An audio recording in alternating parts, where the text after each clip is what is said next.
అందరికీ నమస్కారం. పిల్లలు బాగున్నారా? పిల్లలకి వీడియో చూసినటువంటి అధికారులకి, పిల్లల తల్లిదండ్రులకి, ఆ తోటి ఉపాధ్యాయులందరికీ కూడా నా యొక్క నమస్కారాలు. నా పేరు లావణ్య. నేను పీడిఎం కేజీబీవీలో తెలుగు టీచర్గా పనిచేస్తున్నాను, చిత్తూరు జిల్లా. మీరంతా కూడా 9th క్లాస్ చదివి 10th క్లాస్కి వచ్చారు. 10th క్లాస్కి వచ్చే 10th క్లాస్ అని భయపడాల్సిన అవసరం ఏమీ లేదు. మీకంతా ఈజీగానే 9th కంటే ఈజీగానే ఉంటుంది. కాబట్టి మీరేం టెన్షన్ పడాల్సిన అవసరం లేదు. అందరూ దయచేసి మన 10వ తరగతి పాఠాలని చదువుకుందాం. ఆ పాఠాల్లో ఏముంది, ఏమేమి ఉన్నాయో, వాటి ఉద్దేశాలు, వాటి లక్ష్యాలన్నీ కూడా ఒకసారి పరిశీలిద్దాం. 10వ తరగతిలో ఫస్ట్ పాఠం తెలుగు అంటూనే మీకు అందరికీ తెలుసు ఏమేమి పద్యాలు ఉంటాయి, గద్యాలు ఉంటాయి, అంటే నవవాచకం ఉంటుంది అని మీరేమి భయపడద్దు. ఇక్కడ కూడా అంతే, పద్య భాగ పాఠాలు, గద్య భాగ పాఠాలు ఉంటాయి. పేపర్స్ కూడా 2 ఉంటాయి. ఒకటి పేపర్ 1 50 మార్క్స్, పేపర్ 2 50 మార్క్స్. అందులో మళ్ళీ పద్యభాగం, గద్యభాగం, జీభాగం క్వశ్చన్స్ అన్నీ వస్తాయి.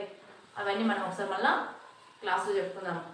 ఇప్పుడైతే మొట్టమొదటి పాఠమైనటువంటి మాతృభావన. ఏంటి మన ఫస్ట్ పాఠము? మాతృభావన.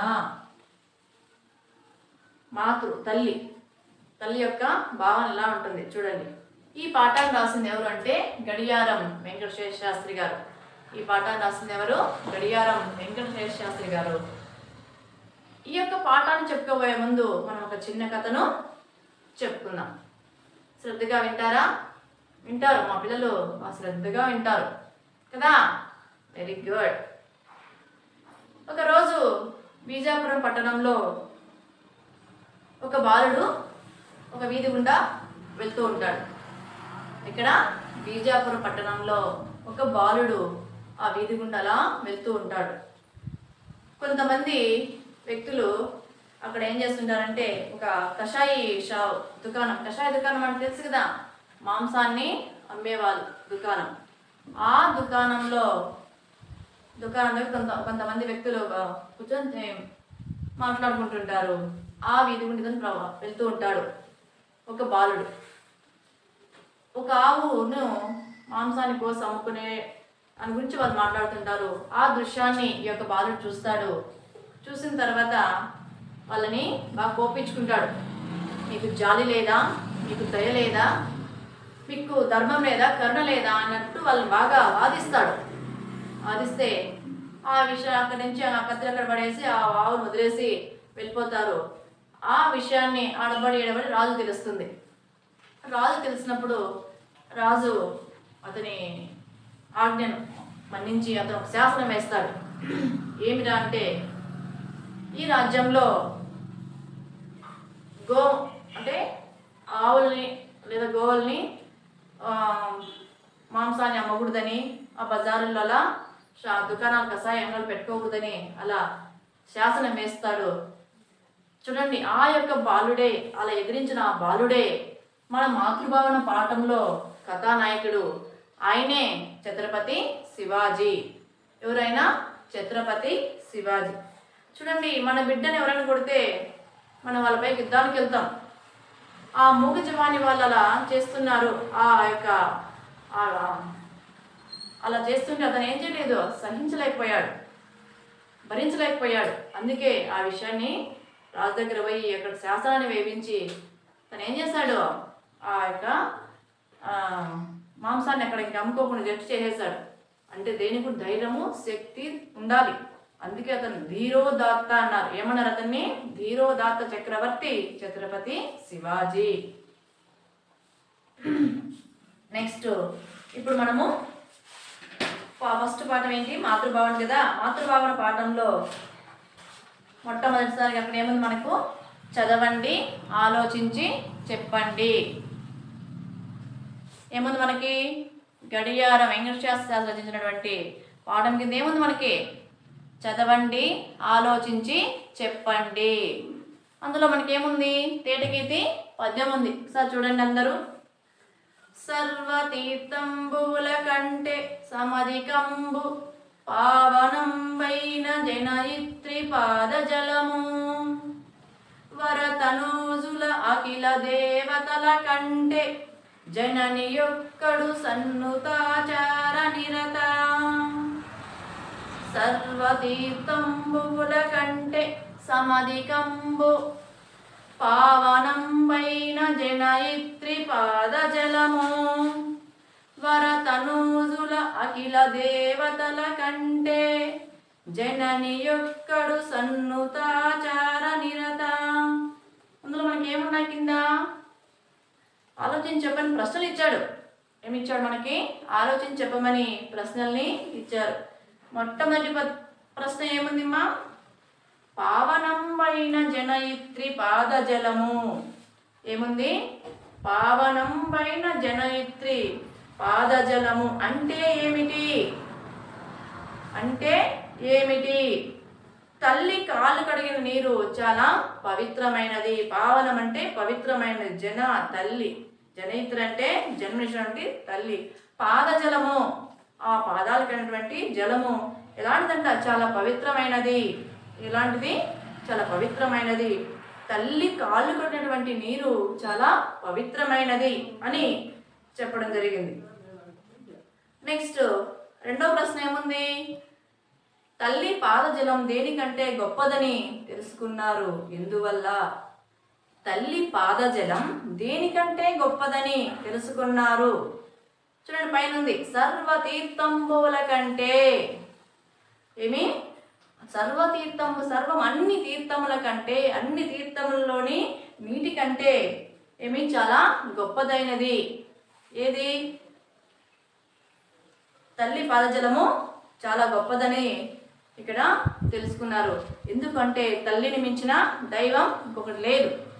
తల్లిని మించిన దైవం ఇంకొకటి లేదు కాబట్టి ఇక్కడ తల్లి పాదజలం దేనికంటే గొప్పదంటే సర్వతీర్థంబుల కంటే కూడా తల్లి పాదాలటువంటి ఆ జలము, ఆ నీరు చాలా పవిత్రమైనది. కుమారునికి అన్నిటికంటే ఎవరు మిన్నా? కుమారునికి అన్నిటికంటే ఎవరు మిన్నా? తల్లి మిన్నా. ఎవరు మిన్నా? తల్లి మిన్నా. కుమారునికి అన్నిటికంటే తల్లే మిన్నా. ఎందుకు కుమారుని తల్లే మిన్నా అంటే మన కంటికి కనిపించేటువంటి ప్రత్యక్ష దైవం మన యొక్క అమ్మ. మన కంటికి కనిపించేటువంటి ప్రత్యక్ష దైవం ఎవరు? అమ్మ. అందుకే కుమారునికి అన్నిటికంటే ఎవరు మిన్నా అంటే తల్లి. నెక్స్ట్ క్వశ్చన్ చూడండి అమ్మా. ఈ పద్యం ద్వారా అంటే ఈ పై పద్యం ద్వారా తల్లికి గల స్థానం ఏమిటని గ్రహించారు? పై పద్యం ద్వారా తల్లికి గల స్థానం ఏమిటని గ్రహించారంటే తల్లికి గల స్థానం చాలా పవిత్రమైనది, చాలా ఉన్నతమైనది. ఎందుకంటే దేవతలందరికన్నా తన తల్లే గొప్పది. దేవతలందరికన్నా కూడా తన తల్లే గొప్పది. తన కాలు కడినటువంటి నీరు కూడా అన్ని తీర్థాల కంటే కూడా పవిత్రమైనది అని మనం ఇక్కడ గ్రహించాలి. ప్రతి శ్రీమూర్తి మనకు తల్లితో సమానం. ప్రతి శ్రీమూర్తి మనకు తల్లితో సమానం అని ఎందుకంటారు? భారతీయ సంప్రదాయంలో మన స్త్రీలకి చాలా ప్రత్యేక స్థానం ఉంది. మన స్త్రీలకు ఒక ప్రత్యేకమైన ఉన్నత స్థానం ఉంది. అక్కడ మనకు ఈ హిందూ దేశమైనటువంటి భారతదేశంలో మనకు అలాంటి స్థానాన్ని కూడా ఇచ్చారు.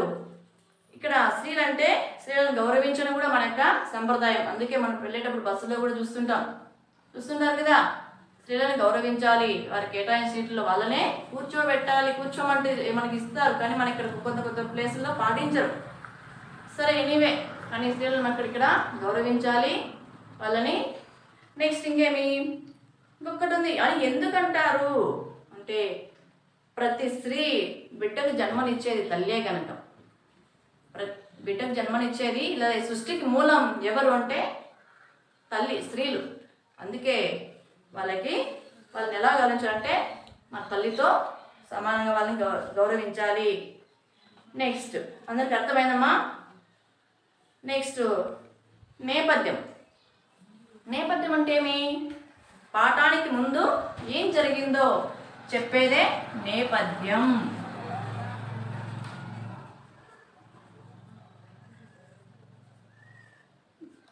ఏమది? నేపథ్యం. మొదటి దండయాత్రలో కళ్యాణిదుర్గం జయించిన తర్వాత అప్పాజీ సోందేవుడు విజయోత్సాహంతో శివాజీ వద్దకు వస్తాడు. అప్పుడు సోందేవుడు శివాజీతో, దేవా, మీ ఆజ్ఞ ప్రకారం కళ్యాణిని జయించి దాని సర్దారును పట్టి బంధించి సర్వస్వాన్ని రాణివాస స్త్రీలను బందీలుగా తెచ్చాను అని మనవి చేశాడు. ఎవరు? అప్పాజీ సోందేవుడు.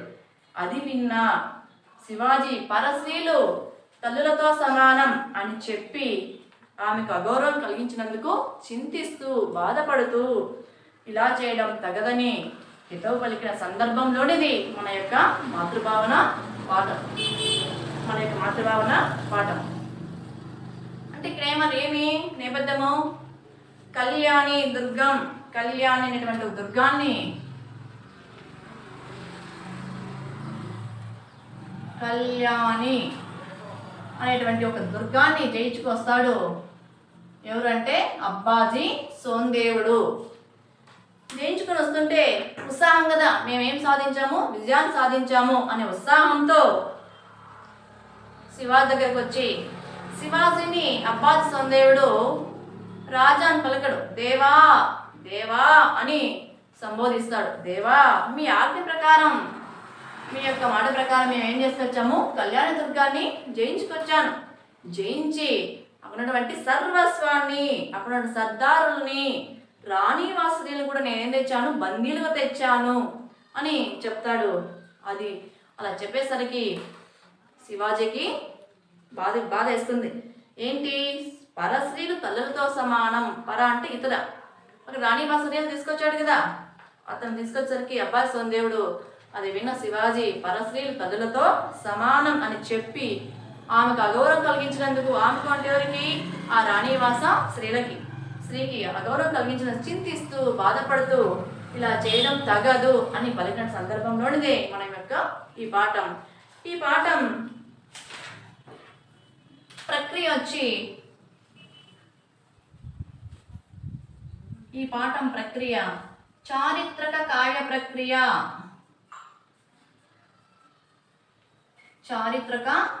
ప్రక్రియ. నెక్స్ట్ నేపథ్యం.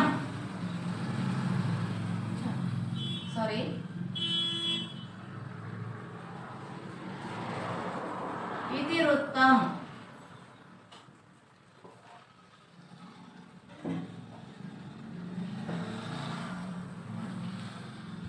స్త్రీల పట్ల గౌరవ భావం.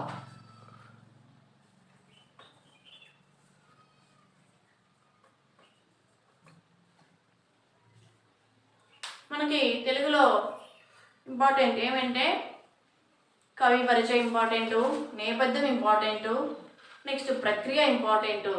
కాబట్టి మనకి ఇందులో నుంచి ఖచ్చితంగా ఏదో ఒక ప్రశ్న ఎగ్జామ్ అడగడం జరుగుతుంది. కాబట్టి మనం అన్నీ కూడా జాగ్రత్తగా చదువుకోవాలి.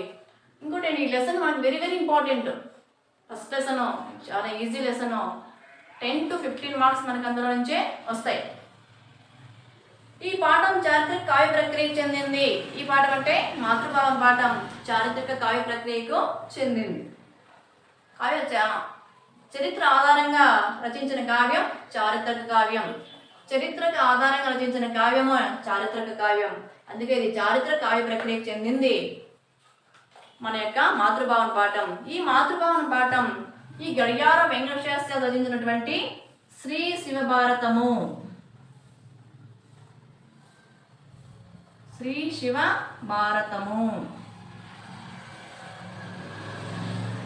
ఈ యొక్క కావ్యంలో నుంచే తీసుకోబడింది మన యొక్క మాతృభావన పాఠం. ఇది మాతృభావన పాఠం శ్రీ శివభారతం కావ్యం నుండే తీసుకోబడింది. శ్రీ శివభారతంలోని తృతీయ శ్వాసంలోనిది ఈ యొక్క పాఠం. ఈ యొక్క శ్రీ శివభారతంలో 2500 పద్యాలు, 8 అధ్యాయాలు కూడా ఉన్నాయి. అందులో మూడవ శ్వాసంలో 8 ఆశ్వాసాలు, 208 పద్యాలు ఉన్నాయి. మూడవ ఆశ్వాసంలోనిది, తృతీయ అంటే మూడవ ఆశ్వాసంలోనిది మన యొక్క మాతృభావన పాఠం. నెక్స్ట్ కవి పరిచయం. ఈ పాఠాన్ని రాసింది ఎవరని చెప్పుకున్నాం? గడియారం వెంకటేశ్వర శాస్త్రి గారు. ఆయన ఉన్నటువంటి కవి పరిచయం చూద్దాం. కవి శ్రీ గడియారం వెంకటేశ్వర శాస్త్రి. కాలం 1894 1980. అతని యొక్క జన్మస్థలం కడప జిల్లా జమ్మలమడుగు తాలూకా నెమళ్ళదిన్నె గ్రామం. ఇక్కడమ్మా మన పక్క జిల్లా కడప జిల్లా జమ్మలమడుగు తాలూకా నెమళ్ళదిన్నె గ్రామం. తండ్రి రామయ్య, తల్లి సరసమాంబ. రచనలు శ్రీ శివభారతము, మురారి, పుష్పబాణ విలాసము, రఘునాదీయము, మల్లికామారుతము, వాస్తుజంత్రి, శ్రీనాథ కవితా సామ్రాజ్యము. వాస్తుజంత్రి అముద్రిత వచన రచన. అముద్రిత అంటే ముద్రితం కానిది ఈ యొక్క వాస్తుజంత్రి. శ్రీనాథ కవితా సామ్రాజ్యం కూడా విమర్శ. ఈ రెండు మనకు లేవు కానీ ఇక్కడ మీరు ఈజీ గుర్తుపెట్టుకోవచ్చు. శ్రీ శివభారతము, మురారి, పుష్పబాణ విలాసము, రఘునాదీయము, మల్లికామారుతం. ఇందులో ఏవైనా మీరు 2-3 బాగా రాసేది కూడా బాగా నేర్చుకోండి. పలకడం రాయడం 2 రావాలి. నెక్స్ట్ ఇతనికి బిరుదులు ఉన్నాయి. కవితావతంస, కవిసింహ, అవధాన పంచానన. ఏమి బిరుదు అతనికి? వెరీ ఇంపార్టెంట్ మా బిరుదులు. కవితావతంస, కవిసింహ, అవధాన పంచానన. ఆధునిక కవుల్లో ఇతను ప్రముఖమైనటువంటి కవి మన గడియారం వెంకటేశ్వర శాస్త్రి గారు. నెక్స్ట్ ఇతని యొక్క జన్మస్థానం తెలుసుకున్నాం, ఇతని కాలం తెలుసుకున్నాం. నెక్స్ట్ ఇతను దుర్భాగ రాజశేఖర కవితో కలిసి చాలా అవధానాల్ని చేశారు. అందుకే ఇతనికి అవధాన పంచానన అనే బిరుదు కూడా వచ్చింది. నెక్స్ట్ ఇతని శైలిలో అంటే ఈ యొక్క శివభారతంలో, శ్రీ శివభారతం కావ్యంలో పారతంత్రాన్ని నిరసించి స్వాతంత్ర కాంక్షను అనువనుగా రగల్పిన మహాకవి. ఈ యొక్క తన యొక్క శ్రీ శివభారతం అనే పేరు వినగానే మనకు అది గుర్తుకొస్తుంది. అంటే ఆ యొక్క శ్రీ శివభారతంలో ఎంత చారిత్రక కావ్య ప్రక్రియగా, ఎంత చరిత్రక ఆధారంగా రచించిన కావ్యమే. అప్పుడు మనకేం రాలేదు, అప్పట్లో ఆయన పుట్టినప్పుడు మనకు స్వాతంత్రం రాలేదు. అప్పుడు మనకేం కాంక్ష ఉంది? స్వాతంత్ర కాంక్ష ఉంది ఎక్కువ బాగా. ఇందులో పారతంత్రాన్ని ఇతరులు మనల్ని ఏం చేస్తున్నారు? పరిపాలిస్తున్న వాళ్ళందరూ నిరసించి మనకేం కావాలా? స్వాతంత్రం కావాలి. మనకు ఏం కావాలి? స్వాతంత్రం కావాలి. స్వాతంత్రం మనకి ఎప్పుడు వచ్చింది? వెరీ గుడ్, 1947 ఆగస్టు 15న వచ్చింది. Okay, very important. 2 మార్క్స్ చాలా ఇంపార్టెంట్. బాగా అందరూ ఏం చేస్తారంటే ఇలా గుర్తుపెట్టుకోండి. మా కవి పరిచయం ఉన్నప్పుడు కూడా ఇలా కలిపి రాసేద్దండి. నీట్గా ఇట్లా స్టెప్ బై స్టెప్ గుర్తుపెట్టుకొని ఇలా రాసినట్లయితే చూడడానికి కూడా నీట్గా ఉంటుంది. మీకు ఎన్ని రాయాల్సిన అవసరం లేదు. ఇందులో 2-3 రాసినా కూడా చాలు. మీకు గుర్తున్నటువంటి రాసినా కూడా చాలు. ఇందులో మీకు మంచి 2 మార్క్స్ స్కోర్ తెచ్చుకోవచ్చు, ఈజీగా తెచ్చుకోవచ్చు. నెక్స్ట్ వెళ్తే ప్రవేశిక. నెక్స్ట్ ఏముంది? ప్రవేశిక. జాతి జీవన విధానాన్ని ప్రతిబింబించేది సంస్కృతి. జాతి జీవన విధానాన్ని ప్రతిబింబించేది సంస్కృతి. భారతీయ సంస్కృతి స్త్రీలకు గొప్ప స్థానాన్ని ఇచ్చింది. భారతీయ సంస్కృతి స్త్రీలకు ఏమి ఇచ్చింది? గొప్ప స్థానాన్ని ఇచ్చింది.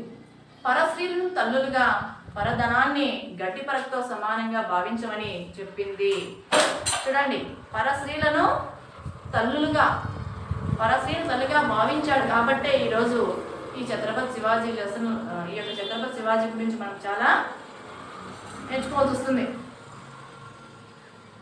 పరధనాన్ని, ఇతరులకు డబ్బుని దేంతో పొందాడు? గడ్డి పరకతో సమానంగా భావించమని చెప్పింది. ఏది? మన సంస్కృతి. అటువంటి ఉదాత్తమైన భావనలను జీవన శైలిగా మలుచుకొని పరిపాలన సాగించిన ధీరోదాత్త చక్రవర్తి ఛత్రపతి శివాజీ. శివాజీ జీవితంలో ఒక సంఘటన మాతృభావనకు అద్దం పడుతున్నది. మాతృభావనకి అద్దం పడుతున్నది. దాని గడియారం వెంకటేశ్వర శాస్త్రి తీర్చిదిద్దిన తీరు ప్రశంసనీయం. అతని యొక్క తీరు చాలా ప్రశంసనీయం. సహృదయతకు మత సామరస్యానికి ప్రతీకగా నిలిచిన ఆ సన్నివేశాన్ని ఈ పాఠంలో చదువుకుందాం. శివాజీ జీవితంలో ఒక సంఘటన ఇది. ఆ సంఘటనకి అర్థం పడుతున్నది. దాన్ని గడియారం శాస్త్రి గారు చాలా గొప్పగా తీర్చిదిద్ది రచించారు. అందులో మొట్టమొదటి పద్యం ఏమిరా అంటే, అందరూ జాగ్రత్తగా చూడండి. వెరీ ఇంపార్టెంట్ పద్యం. మనకి కంఠస్థ పద్యానికి ప్రతిపదానికి రెండింటికి కూడా వెరీ ఇంపార్టెంట్. చూడండి.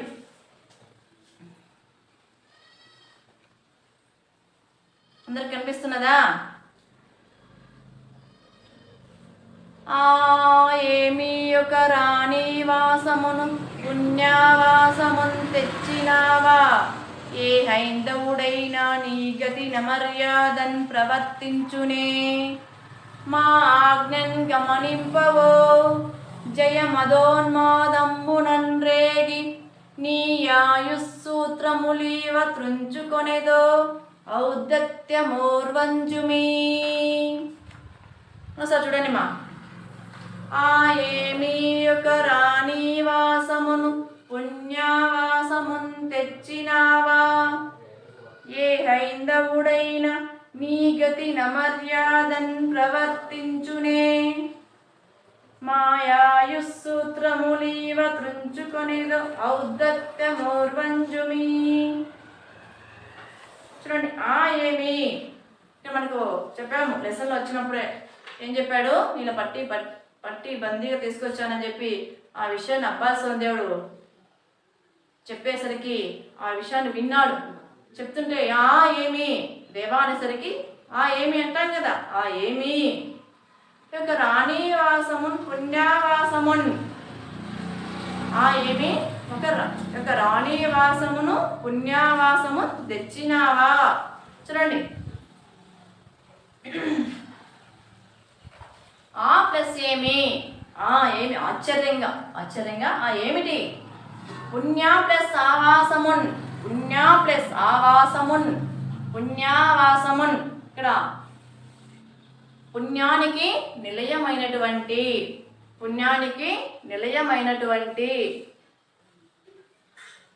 పుణ్య ప్లస్ ఆవాసమున్ పుణ్యవాసమున్, పుణ్యానికి నిలయమైనటువంటి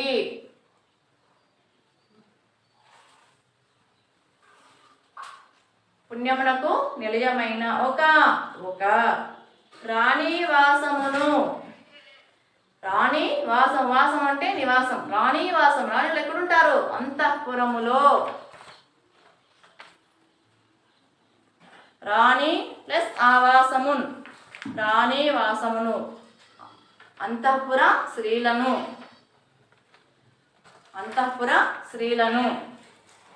నెక్స్ట్ తెచ్చినావు ప్లస్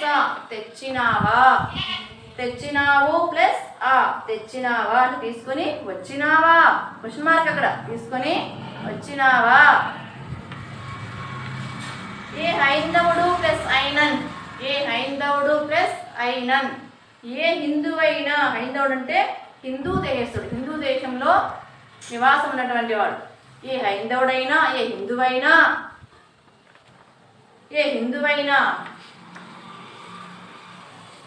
ఈ గతిన్ అంటే ఈ విధంగా, అమర్యాదన్ అగౌరవంగా, మర్యాద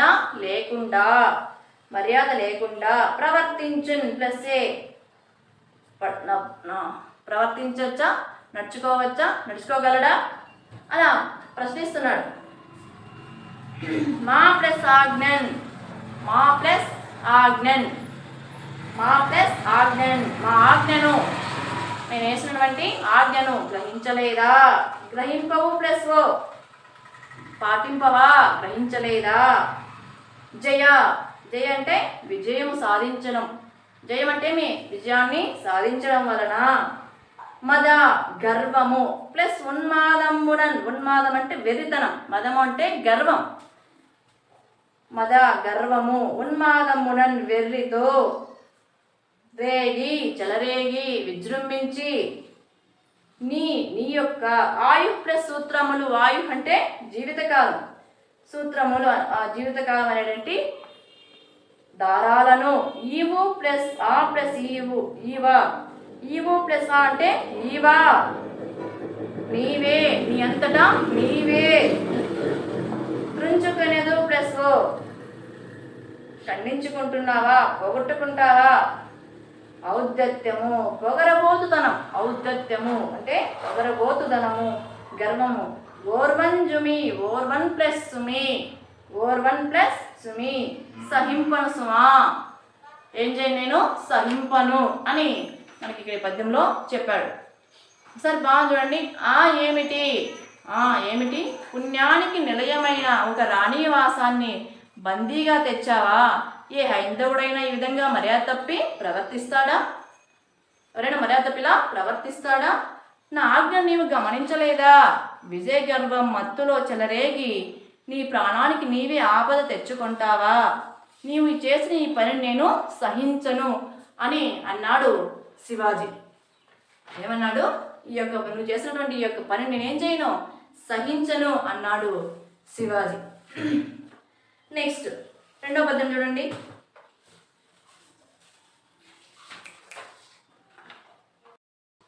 నువ్వు చేసినటువంటి పని నేను సహించును అన్నాడు కదా శివాజీ. నెక్స్ట్ రెండో పద్యం చూడండి, అందరూ జాగ్రత్తగా చూడండి. మా అనిపిస్తున్నదా?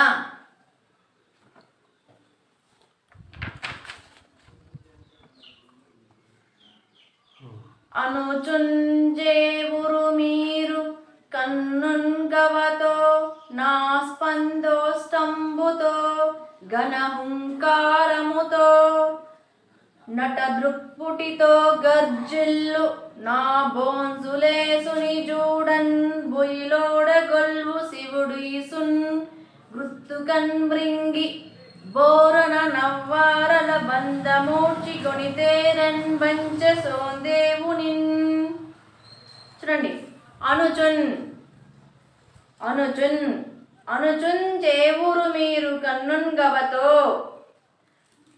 అనుచుండగా అని పలుకుతుండగా నువ్వు చేసినటువంటి ఈ పని నేనేం చేయను, సహించను అని పలుకుతుండగా జేవురు మీరు జేవురు మిక్కిలి మిక్కిలి ఎర్రనైనటువంటి ఎరుపైనటువంటి కన్నున్ ప్లస్ కవతో కన్నున్ ప్లస్ కవతోన్ కన్నుల జంటతో ఆస్పందిత కదులుతున్న ఆస్పందం అంటే కదలడం ఓష్టంబుతోన్ ఓష్టము పెదవి ఓష్టము పై పెదవి మనకి ఏ పెదవి కదులుతుంది, పై పెదవి కదులుతుంది.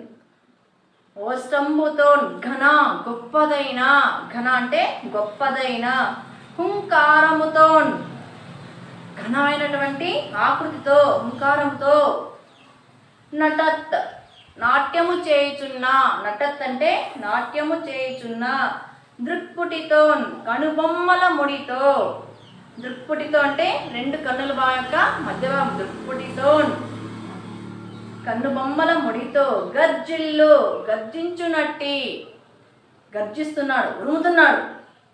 ఆ బోన్సులో ప్లస్ ఈసునన్ ఆ బోంసల ప్రభువైనటువంటి శివాజీ ఆ బోంసల ప్రభువైన శివాజీని చూడన్ చూచుటకు కొల్వు సభ కొలువు అంటే సభలో పొయ్యలు ప్లస్ ఓడన్ భయపడుతున్నారు. ఎవరు? అక్కడున్నటువంటి మనుషులందరూ కూడా భయపడుతున్నారు సంకోచించి. శివుడు శివాజీ ఈసున్ ఈసు అంటే కోపమును. ఎవరి కోపము? శివాజీ యొక్క కోపమును. కుత్తుకన్ కంఠమునందు కుత్తుకన్ అంటే కంఠమునందు మృంగి అణుచుకొని కంఠమునందు అణుచుకొని బోరనన్ వెంటనే శీఘ్రముగా ఆ ప్లస్ వారల ఆ బంధింపబడిన వారి యొక్క బంధించినట్టు వారిని బంధము కట్లును వాళ్ళకి ఏం చేస్తావు, బంధించావు కదా వారి యొక్క కట్లును నువ్వేం చేయు ఊడ్చి తొలగించి వెంటనే కొనితేరన్ తీసుకుని వచ్చుటకు సేందేవినన్ అబ్బాజీ యొక్క సోందేవుని పంచన్ ఆజ్ఞాపించాడు పంపించాడు. నువ్వు పట్టి బందీగా తెచ్చినటువంటి ఆ యొక్క రాణివాసిని నువ్వేం చేయవు ఆ కట్లు తెంచి చేతి కట్లు తెంచి తీసుకురామని చెప్పి పంపించాడు. ఎవరు? శివాజీ. ఎవరిని? అబ్బాజీ సోందేవుని పంపించాడు. చూడండి అని అలా ఎలా పంపిస్తాడు? ఎర్రబడినటువంటి కన్నులతో. ఆ మాట వినేసరికి తన కోపం వచ్చేసింది. కన్నులంతా ఏమైపోయినాయి? విపరీతమైన కోపం వచ్చేసింది. ఎర్రబడినటువంటి కన్నులతో కోపం వచ్చి ఏం చేస్తాం? కన్ను ఇలా వికరిస్తాం. అలా శివాజీ కూడా చాలా కోపం వచ్చింది. ఎర్రబడినటువంటి కన్నులతో అదిరిపడే పై పెదవితో గట్టిగా అరుస్తూ పెదవి ఏమైపోతుంది? అదిరిపోతుందంట. గొప్ప హుంకారముతో నువ్వు చేసిన పని అలా గర్జిస్తూ గట్టిగా హుంకారముతో కదలాడే కనుబొమ్మ ముడితో మనకి ఇలా కోపం వచ్చి ఏంటి అన్నప్పుడు ఇక్కడ మనకి ఇవేమైతే కదలాడతాయి కనుబొమ్మలు.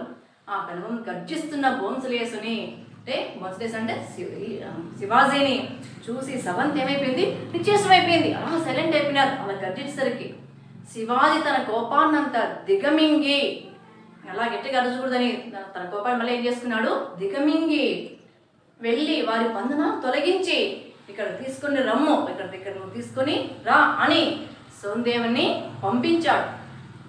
ఎవరు? శివాజీ సోందేవుని పంపించాడు.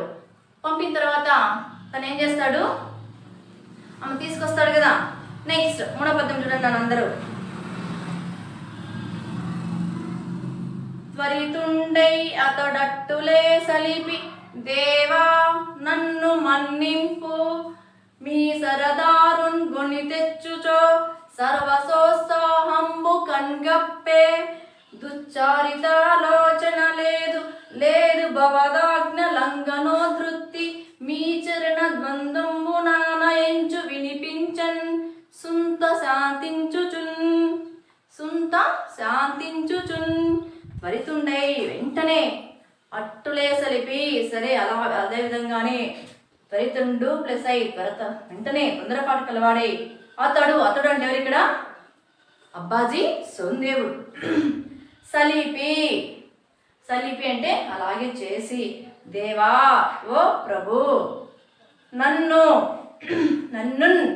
అంటే నన్ను మన్నింపుము, నన్ను మన్నించుచు ప్లస్ ము క్షమింపుము. నేనేం చేయి? నువ్వు క్షమించు. మీ మన్నింపుము అంటే నన్ను నువ్వేం చేయు? క్షమించు. ఈ సరదారున్ ఈ యొక్క సూర్యుని కొని తెచ్చుచోన్ తీసుకొని వచ్చు సమయమున సరబస అంటే వేగంతో కూడిన, సరబం అంటే చాలా వేగంతో కూడిన అధికమైనటువంటి ఉత్సాహం కలిపి చాలా కోరికతో ఆ యొక్క ఉత్సాహమైనటువంటి కోరికతో కను ప్లస్ కప్పెన్ కన్గప్పెన్ నా కన్నులు ఏమైపోయాయి? మూసుకుపోయాయి. దేంట్లో? ఉత్సాహము. ఆ ఉత్సాహంలో నేను చేసేటువంటి పని ఏంటో నేనే మర్చిపోయాను. దుః ప్లస్ చరిత ఇక్కడ దుశ్చరిత అని కదా. దుః ప్లస్ చరిత దుశ్చరిత. చెడు నడత ఎందు నాకు ఎలాంటి చెడు ఆలోచన లేదు.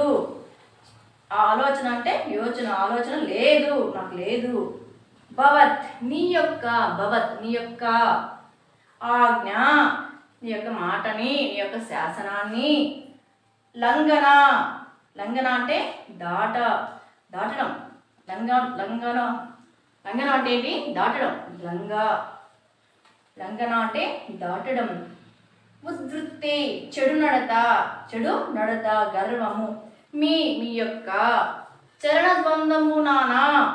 చరణము అంటే మీ చరణ ద్వంద్వము. ద్వంద్వ అంటే రెండు, చరణం అంటే పాదముల జంట. మీ పాదముల జంట మీద ఏంటి? ఒట్టు. ఆన అంటే ఒట్టు. మీ పాదాల మీద ఒట్టు.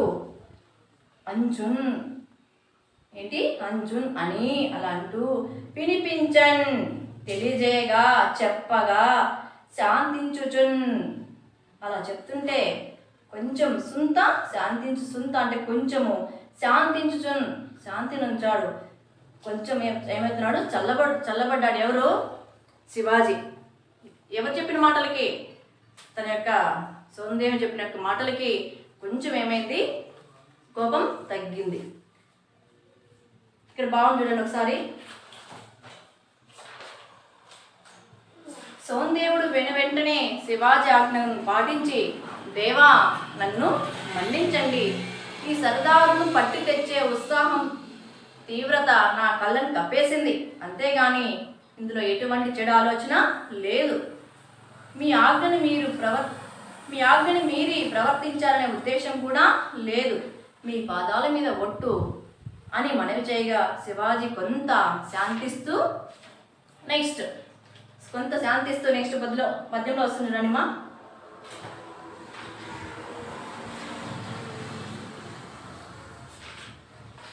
కొంత శాంతించాడు. వెళ్తే నెక్స్ట్ అక్కడే కొన్ని ప్రశ్నలు ఉన్నాయి, ఆలోచించండి, చెప్పండి. ప్రశ్నలు ఉన్నాయి, ఒకసారి చూడండి అందరూ. ఫస్ట్ ప్రశ్న ఏముంది? విజయ గర్వంతో నీవు చేసిన పని సరికాదని అనే మాటను బట్టి శివాజీ ఎలాంటి వాడని భావిస్తున్నారు? విజయ గర్వంతో నీవు చేసిన పని సరికాదని అనే మాటను బట్టి శివాజీ ఎలాంటి వాడని భావిస్తున్నారు? శివాజీ హిందూ సంప్రదాయాలు బాగా తెలిసిన వాడని నెక్స్ట్ స్పష్టంగా మనకు తెలుస్తోంది. శివాజీ హిందూ సంప్రదాయాలను ఏం చేస్తున్నాడు? బాగా తెలిసిన వాడని స్పష్టంగా కనిపిస్తోంది.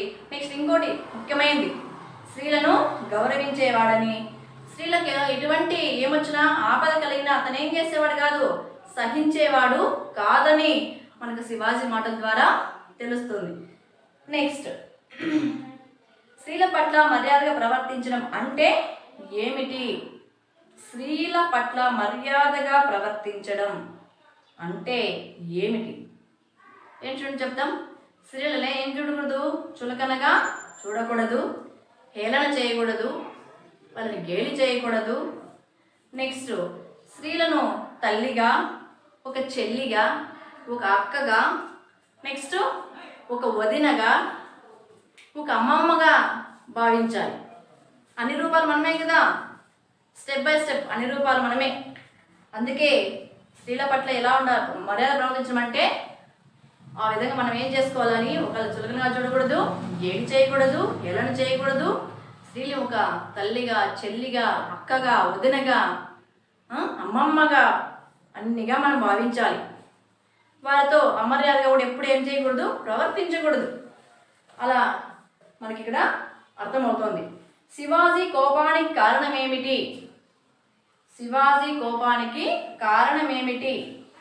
కోపంలో శివాజీ ఎలా ఉన్నాడు? ఇప్పుడు చెప్పుకున్న పద్యం పైన చెప్పుకున్నాం కదా.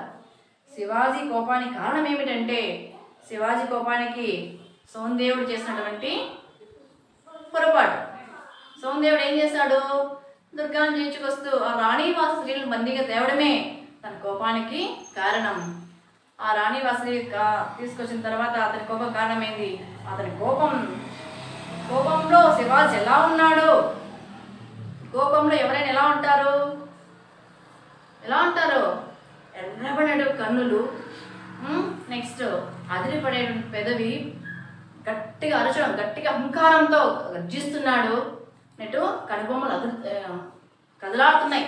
కదలాడే కనుబొమ్మలతో అలా శివాజీ మనకి కనిపిస్తున్నాడు. మనం కూడా అంతే, కోపంగా ఉన్నప్పుడు ఏంటి అంటాం కదా, ఆ విధంగానే ఇక్కడ కూడా శివాజీ పద్యంలో మనకి నీట్గా చెప్పాడు మనకి. నెక్స్ట్ సర్వసోత్సాహము కన్గప్పే. సర్వసోత్సాహంబు కన్గప్పే. సర్వసోత్సాహంబు అన్నటువంటి ఈ యొక్క పదం సంధి పదానికి కూడా వెరీ వెరీ ఇంపార్టెంట్. సర్వ ప్లస్ ఉత్సాహంబు, సర్వసోత్సాహంబు గుణసంధి. ఏ సంధి? గుణసంధి. కన్గప్పే అంటే నీకేమర్థమైంది? ఉత్సాహ తీవ్రత కళ్ళను కప్పేసింది. ఉత్సాహం చాలా అతనికి ఏమైపోయింది? ఉత్సాహం కలిగింది. అందులో అతను ఏం చేస్తున్నాడు? అతనికి కళ్ళే కనిపించలేదు. ఇక్కడ ఉత్సాహ తీవ్రతని కళ్ళని ఏం చేసింది? కప్పేసింది అని దీని యొక్క అర్థం. దానివల్ల మీకేమర్థమైంది? ఒక్కొక్కసారి ఉత్సాహం ఎక్కువైతే ఆ ఉత్సాహం ప్రదర్శించడంలో మనం ఏం చేస్తాం? తప్పులు చేస్తాం కదా. తప్పులు చేసి ఆ ఇతరులకు ఏం చేస్తాము? కష్టాలను కలిగజేస్తాం. మనం కూడా కష్టాల్లో పడిపోతాం. ఇతరులకు కష్టాలు కలిగిస్తాం, మనం కూడా కష్టాల్లో పడిపోతాం. ఎప్పుడు అంటే ఉత్సాహం ఎక్కువైనప్పుడు మనకి అలాంటి పనులు అప్పుడప్పుడు చేసేస్తామండి. చూడండి జాగ్రత్తగా. నెక్స్ట్ పద్యం ఏంటంటే అందరూ ఒకసారి టెక్స్ట్ బుక్ ఓపెన్ చేయండి.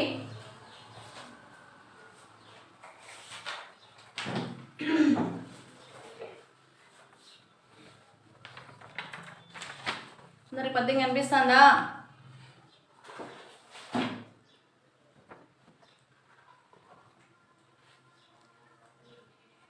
శివరాజంతట మేల్ముసుంగుదెరలో స్నిగ్ధాంబుదచ్ఛాయలో నవ సౌదామిని బోలు నాయవన కాంతారత్నమున్ భక్తి గౌరవముల్ వారగ జూచి పల్కె వనితారత్నంబులి భవ్య హైందవ భూజంగమ పుణ్యదేవతలు మాతా తప్పు సైరుంపుమీ. శివరాజంతట మేల్ముసుంగుదెరలో స్నిగ్ధాంబుదచ్ఛాయలో నవ సౌదామిని బోలు నాయవన కాంతారత్నమున్ భక్తి గౌరవముల్ వారగ జూచి పల్కె వనితారత్నంబులి భవ్య హైందవ భూజంగమ పుణ్యదేవతలు మాతా తప్పు సైరుంపుమి. వెరీ వెరీ ఇంపార్టెంట్ మా ఈ పద్యము. శివరాజంతటా, శివరాజు అంతటా, అంతలోనే అంటే అంతటనంటే ఆ తర్వాత, అంతటనంటే ఆ తర్వాత. శివరాజు, శివరాజు అంటే శివాజీ. మేలు శ్రేష్టమైన అందమైన. ముసుంగు, ముసుంగు అంటే మామూలుగా మన హిందూ భారతదేశంలో కానీ ఎక్కడైనా కానీ ముస్లిమ్స్ ఏం వేస్తాను ఒక పరదా బురకా వేస్తారు. అలా ముసుగుతో కప్పుడైనటువంటి ముసుగు కప్పినటువంటి. తెరలోన్ మరుగు చీరలో. Snigdha very important అర్థానికి. స్నిగ్ధ దట్టమైన. అంబుద మేఘము యొక్క. అంబుదం అంటే మేఘము, మేఘము యొక్క. ఛాయలోన్ ఛాయ అంటే నీడలో. నవ, నవ అంటే మీ నూతనమైన క్రొత్తదైన. సౌదామినిన్ మెరుపుతోడు, మెరుపుతో. సౌదం అంటే మెరుపుతో. పోలు సమానమైన సరిపోయినటువంటి. ఆ యవన కాంతారత్నమున్. ఆ యవనం అంటే యవన కాంత అంటే ఆ యొక్క ఆ పరదేశం స్త్రీ. యవన కాంతారత్నమున్ దేంతో రత్నము వంటి ఆ యవన దేశపు స్త్రీ. చూడండి నేను ఒకసారి రత్నము వంటి యవన దేశపు స్త్రీని. నెక్స్ట్ భక్తి గౌరవముల్. భక్తి గౌరవముల్. భక్తియు మరి గౌరవం అంటే మర్యాద, మర్యాదను. పారగన్ నిండగా ప్రసరింపగా. చూచి కనుగొని. మాత ఓ అమ్మ ఓ తల్లి. వనితారత్నంబులు రత్నము వంటి స్త్రీలు. ఎలాంటి వాళ్ళంటే స్త్రీలు రత్నము వంటి స్త్రీలు. ఈ భవ్య హైందవ ఈ శుభకరమైనటువంటి హిందూ భూమి యందు ఈ యొక్క భారతదేశమునందు జంగమ. జంగమం అంటే తిరిగాల వాళ్ళు, సంచరించేవాళ్ళు. జంగమ సంచరించినట్టి. పుణ్యదేవతలు. పుణ్యదేవతలు అంటే పవిత్రమైన దేవతలు, వేల్పులు. తప్పున్ అపరాధమును. మా యొక్క తప్పున్ ఆ యొక్క అపరాధమును. సైరించు ప్లస్ మో సైరింపు క్షమింపుమో క్షమింపుమా అని అని. పల్కెన్ పలికినాడు. చూడండి చేసినటువంటి తప్పును ఏం చెయ్యు క్షమించు అమ్మా అని అతను శివాజీ ఆమెను అడిగాడనమాట. చూడండి అంతలోనే మేలి ముసుగు తెరలో దట్టమైన నీలి మేఘం మాటున ఉన్న మెరుపు తీగ లాంటి యవన స్త్రీని భక్తి గౌరవాలతో చూస్తూ ఆమెను ఎలా చూస్తున్నాడు? చాలా భక్తి గౌరవంతో చూస్తున్నాడు. ఇలా అన్నాడు, ఈ విధంగా అన్నాడు. ఇంపార్టెంట్ మైది. స్త్రీలు శుభప్రదమైన ఈ హైందవ భూమిపై సంచరించే పుణ్యదేవతలు. ఈ స్త్రీలు శుభప్రదమైన ఈ హైందవ భూమిపై సంచరించే పుణ్యదేవతలు. అమ్మ ఈ తప్పును మన్నించు. ఈ యొక్క తప్పు నువ్వేం చేయవు మన్నించు అని శివాజీ ఆమెను అడిగాడు అనమాట. నెక్స్ట్ ఈరోజు 4 పద్యాలని, ఆ పద్యాల యొక్క ప్రతిపదార్థాలని మీరు చూశారు. ఇందులో మనకి కొన్ని గ్రామర్ పాయింట్స్ కూడా వస్తాయి. మిగిలిన రేపు నెక్స్ట్ క్లాస్ చెప్పుకుందాం. ఈ పద్యాల్లో మనకి ఇంపార్టెంట్ అర్థాలు ఏంటి, ప్రకృతి వికృతులు ఏంటి, సందులు ఏంటి, సమాసాలు ఏంటి, ఒక్కసారి అలా 4 poems చూసుకుందాం. చూడండి మా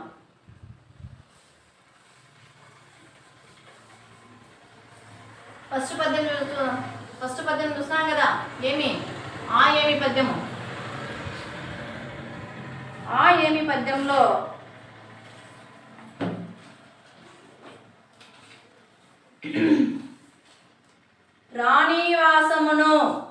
రాణివాసమును అంటే అర్థమేమి, అంతఃపుర శ్రీని. ఇందులో ప్రకృతి వికృతులు వస్తాయి. రాజ్ఞి, రాణి, ఆన, ఆజ్ఞ, ఇవి మనకి ఇక్కడ ప్రకృతి వికృతుల్లో వస్తాయి. నెక్స్ట్ సందులు వచ్చేటువంటి పదాలు చూడండి, ఇవి 2 ఇంపార్టెంట్ మా. పుణ్యవాసము ఏంటిది, ఫస్ట్ది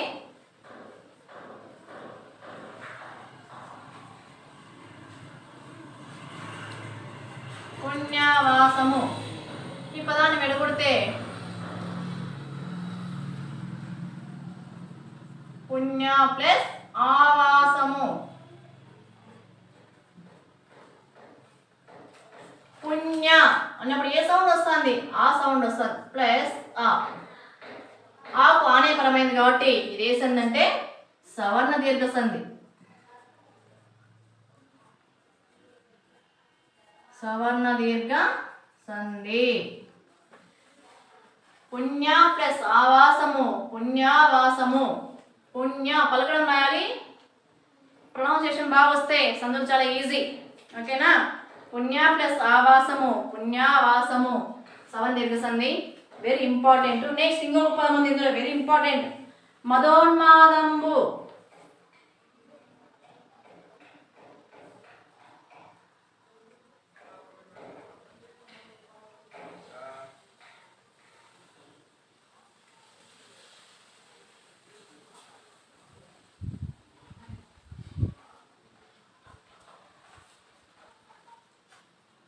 మద ప్లస్ ఉన్మాదము. చూడండి, మదోన్మాదంబు, మద ప్లస్ ఉన్మాదంబు.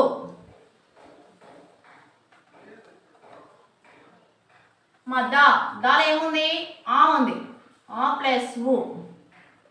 అకారానికి ఊ పరమైతే ఇది ఏ సంధి అంటే గుణసంధి మా. ఏ సంధి ఇది, గుణసంధి. అకారానికి ఈ ఊ రూలు పరమైనప్పుడు క్రమంగా ఏవో ఆర్లు వచ్చును, ఏ ఓ అర్, తెలుసు కదా. అకారానికి ఈ ఊ రూలు పరమైనప్పుడు క్రమంగా అంటే క్రమం తప్పకుండా ఏ ఓ ఆర్. చూడండి, అకారానికి ఏం పరమైంది, ఊ పరమైంది. అకారానికి ఊ పరమైంది కాబట్టి అకారం ఊ పరమానికి ఏం రాలా, ఓ రావాలి. అందుకే మద ప్లస్ ఉన్మాదము, మదో ఓ వస్తుంది సౌండ్. వస్తుందా, వెరీ గుడ్, వస్తుంది, వెరీ ఇంపార్టెంట్. మరి 2 పుణ్య ప్లస్ ఆవాసము, పుణ్యావాసము, సవర్ణ దీర్ఘ సంధి. మదోన్మాదంబు, మద ప్లస్ ఉన్మాదంబు, గుణసంధి. ఇది ఎలా అని చెప్పి ఇక్కడ మీకు బ్రీఫ్గా చెప్పాను, ఆల్రెడీ ముందు క్లాసులో మీరు చదువుకున్నారు. నెక్స్ట్ ఇంకేముంది ఇందులో, పర్యాపదాలు ఉన్నాయి. పర్యాపదం ఏముంది, పుణ్యము. పుణ్యము అంటే సుకృతము, ధర్మము, కుశలము, శ్రేయము, ఇవన్నీ కూడా మనకి అడుగుతాడు. నెక్స్ట్ పుణ్యావాసము సమాసానికి కూడా అడుగుతాడు. ఒక్కొక్కసారి ఎక్కువ అడుగుతూ ఉంటాడు. పుణ్యావాసానికి సమాస పదం ఏమంటే పుణ్యమునకు ఆవాసము, పుణ్యమునకు ఆవాసము. పుణ్యమునకు అన్నప్పుడు పుణ్యమునకు ఆవాసం. పుణ్యమునకు కిన్ కున్ యొక్క లోన్ లోపల ఏమి షష్ఠి తత్పురుష సమాసం. Very good. షష్ఠి తత్పురుష సమాసము యొక్క పుణ్యావాసం. చూడండి, సంధికి అడగచ్చు, సమాసాన్ని కూడా అడగచ్చు. చాలా వెరీ ఇంపార్టెంట్ ఈ యొక్క మొదటి పద్యం యొక్క రెండు పదాలు. నెక్స్ట్ ఇంకా రెండవ పద్యంలో చూసినట్లయితే అనుచున్ జేవులు మీరులో మీరు అర్థాలన్నీ ఆల్మోస్ట్ చూస్తున్నారు. నెక్స్ట్ కన్ను.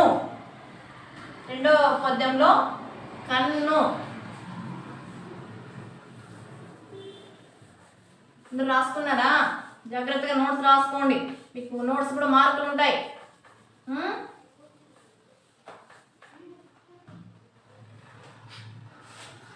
రెండవ పాయింట్ ఇంపార్టెంట్ అండి. కన్ను మనకు గ్రామర్లో కూడా వస్తుంది.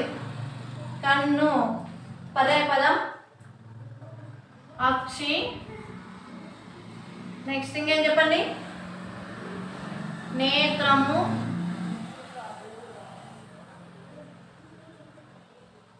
నయనము,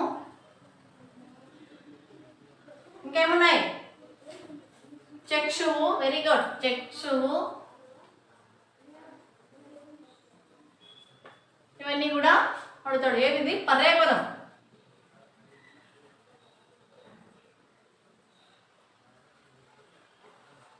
కన్ను. నెక్స్ట్ ఇంకా రెండో పదం ఇంపార్టెంట్ ఏమంటే ఉత్పత్తి అర్థానికి ఒకటి ఉంది. శివుడు. ఏమి? శివుడు. శివుడు అంటే ఏమి? సాధువుల హృదయాన శయనించి ఉండువాడు. సాధువుల హృదయాన శయనించి ఉండేవాడు ఎవడంటే ఈశ్వరుడు యొక్క శివుడు. నెక్స్ట్ సందులకు వస్తే సందుల్లో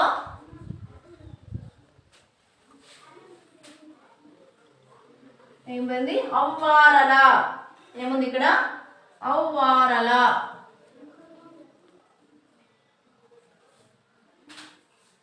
ఆ ప్లస్ వారల. త్రికసంధి. ఇది ఏం సంధి? త్రికసంధి. ఇంపార్టెంట్. ఆ ప్లస్ వారల అవ్వారల. ఇది త్రికసంధి. నెక్స్ట్ బోన్సలేసుడు. బోన్సలేసుడు. ఇది కూడా సంధి పదం. చూడండి, బోన్సల ప్లస్ బోన్సల.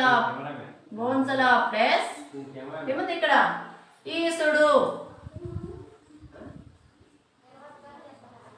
బోన్సల సలా లాల ఏముంది? ఆ ఉంది. ప్లస్ నీకేం పరమైంది? ఈ పరమైంది. ఇంతసేపు చెప్పుకున్నాం.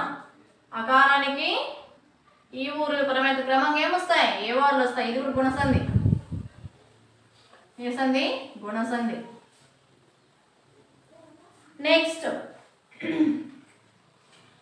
నెక్స్ట్ ఇక్కడ ఇంకేముంది? అంతే, సందులు ఇంకా ఏం రావు. నెక్స్ట్ సమాసం. నెక్స్ట్ సమాసం ఇంపార్టెంట్ అండి. గణ హుంకారము. ఏముంది? గణ హుంకారము. ఘనమైన హుంకారము. ఘనమైన గట్టిగా మైన హుంకారం. చూస్తా అంటే యొక్క గంభీరంగా ఉంది. ఘనమైన మైన వచ్చింది. మైనా అంటే ఏంది? ఇది 9th ఫస్ట్ లెసన్లో తెచ్చుకున్నారు. Very good. విశేషణ పూర్వపద కర్మధారయ సమాసం. అది ఏమది? విశేషణ పూర్వపద కర్మధారయ సమాసము.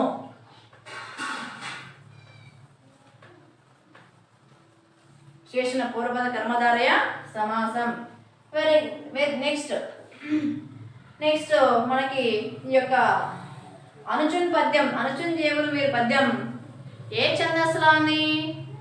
ఇక్కడ మీరు చూసినట్లయితే మత్తేబంలో ఉంది. ఏముంది? మత్తేబం.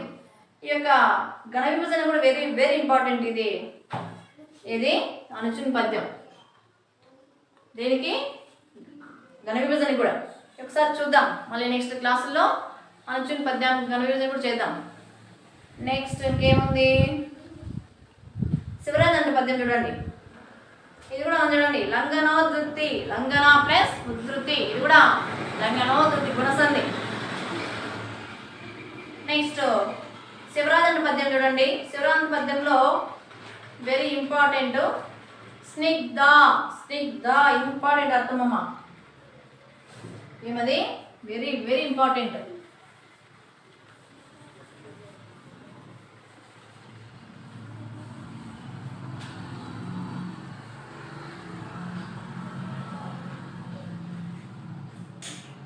ఏమది స్నిగ్ధ, దట్టమైన.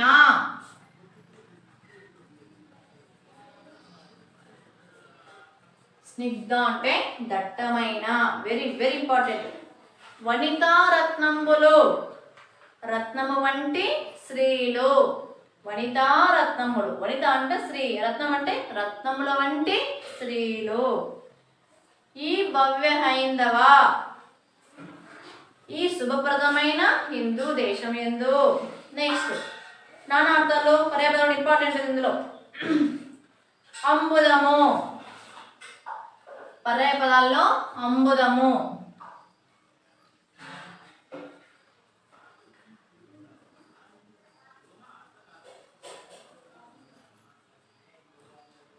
అంబుదము పర్యాపదాలు ఏమి? అంబుదం అంటే పర్యాపదాలు మేఘము,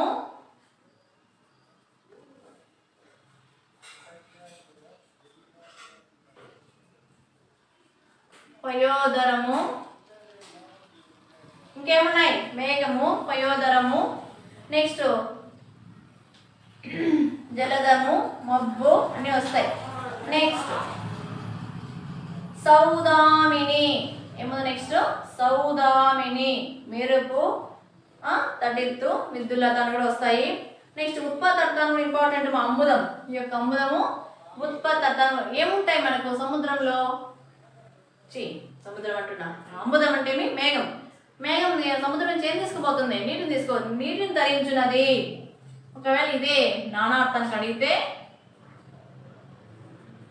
నానార్థం అడిగితే ఏం రాస్తారు? నీటిని ధరించున్నది,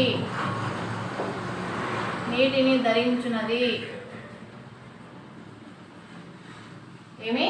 అంబుదం, మేఘం. నెక్స్ట్ ఇంకేమొస్తాయి? సంధ చూడండి, ఇందులో సంధ పదాలు ఇంపార్టెంట్ ఉన్నాయి.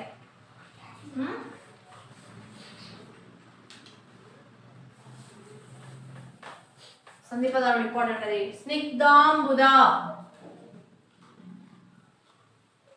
ఏముంది ఇక్కడ? స్నిగ్ధాంబుద. స్నిగ్ధ ప్లస్ అంబుద. స్నిగ్ధలో ఏముంది? ఆ ఉంది. ఆ ప్లస్ ఆ కలిపితే ఏం రావాలి మనకి? ఆ రావాలి. ఏం సంధి అంటే సౌందర్య సంధి. ఏం సంధి అప్పుడే చెప్పుకున్నాం మనం. ఎక్కువ సౌందర్య సంధి, గుణసంధి పదాలే ఉన్నాయి ఇందులో.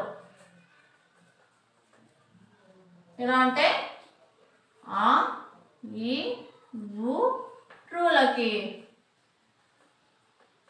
సవర్ణాచులు, సవర్ణాచులు అంటే ఆకు ఆనే, ఈకి ఈనే, ఊకు ఊనే, రూకు రూనే. అసవర్ణాచు అంటే అవి కాకుండా వేరే. ఆ, ఈ, ఊ, రూలకు అవే అచ్చులు లేదా సవర్ణాచులు పరమగునప్పుడు వచ్చినప్పుడు మనకేమొస్తుందంటే వాటి దీర్ఘం ఏకాదేశమగును. దీర్ఘం వస్తుంది వాటికి, అదే పరమైన వాటికి ఏమొస్తుంది? దీర్ఘం వస్తుంది. స్నిగ్ధాంబుదలో ఏముంది? దీర్ఘం ఉంది. వాటి ఏ సంధి? సవర్ణ దీర్ఘ సంధి. నెక్స్ట్ శివరాజంతట. నెక్స్ట్ పదం ఏంది? శివరాజంతట.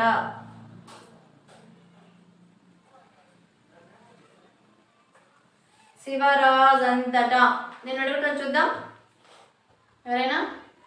చూడండి, శివరాజు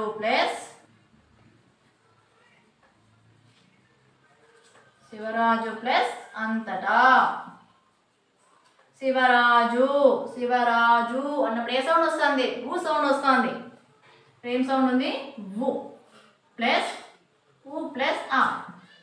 వెరీ గుడ్, వస్తుంది ఇది.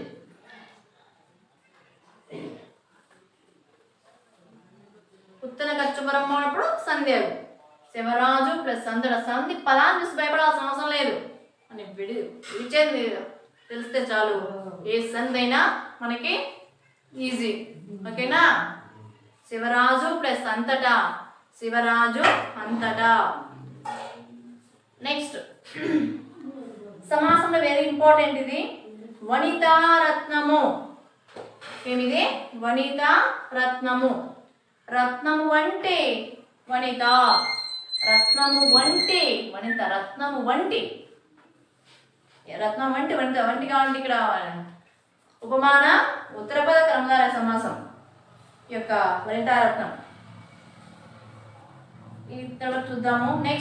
నెక్స్ట్ క్లాస్లో మిగిలిన పద్యాలు అదే పద్యార్థాలు అవన్నీ చదువుకుందాం.